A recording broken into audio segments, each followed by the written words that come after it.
আমি আপনাদেরকে শুরুতে সালাম দিয়েছি, এটা নবীজির বিধান, আসসালামু কাবলাল কালাম।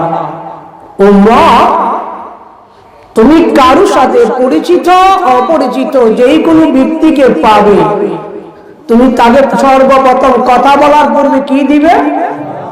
সালাম। অর্থ কি জানেননি? কেন দিবেন সেটা ব্যাখ্যা যাব না, 11টা ব্যাখ্যা, শুধু প্রথম কথাটা একটু বলতেছি।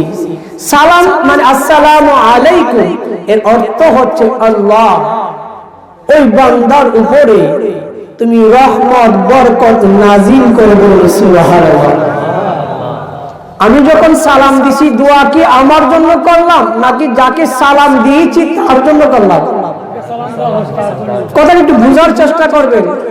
এটা কি আমার জন্য দোয়া করছি নাকি যাকে সালাম দিয়েছি তার জন্য দোয়া করছি? যাকে সালাম দিয়েছি আমি আল্লাহর কাছে দোয়া করছি, কার জন্য? দেখেন, জীবনে মানুষ এখন অশান্তিতে কেন কারণ জানে?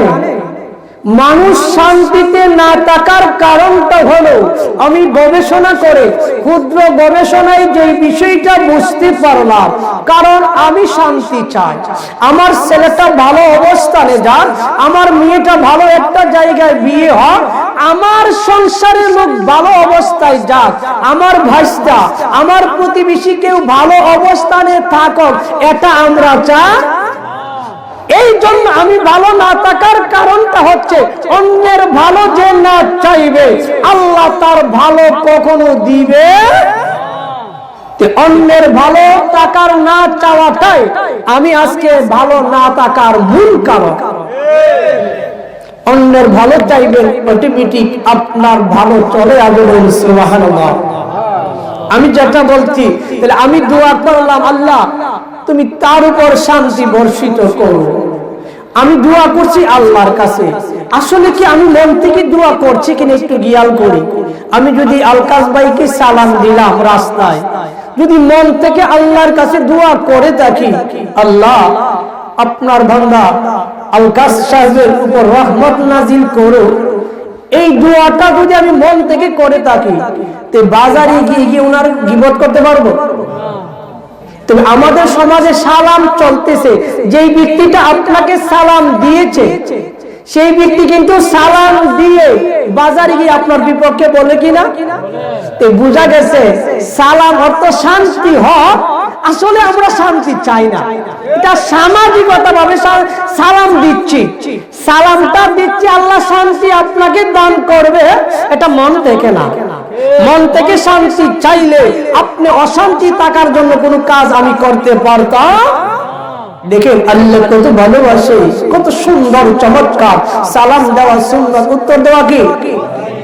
দেখেন আমি যখন মন থেকে সালাম দেব, শরীয়তের মাসালা করে দিলে আপনার উপর ওয়াজিব।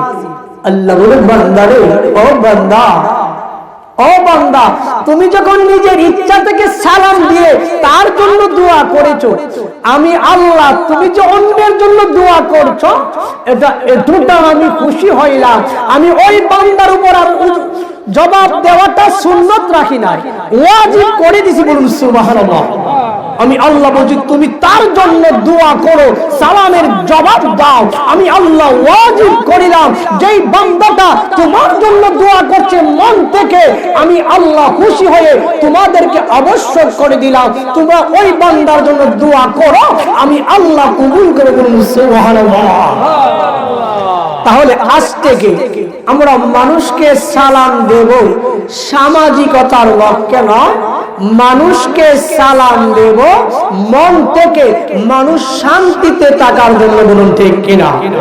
যদি এই আমলটা আমরা করতে পারি তাহলে আজকের এই মাহফিলটা সার্থকতা আসবে, বলুন ঠিক কিনা?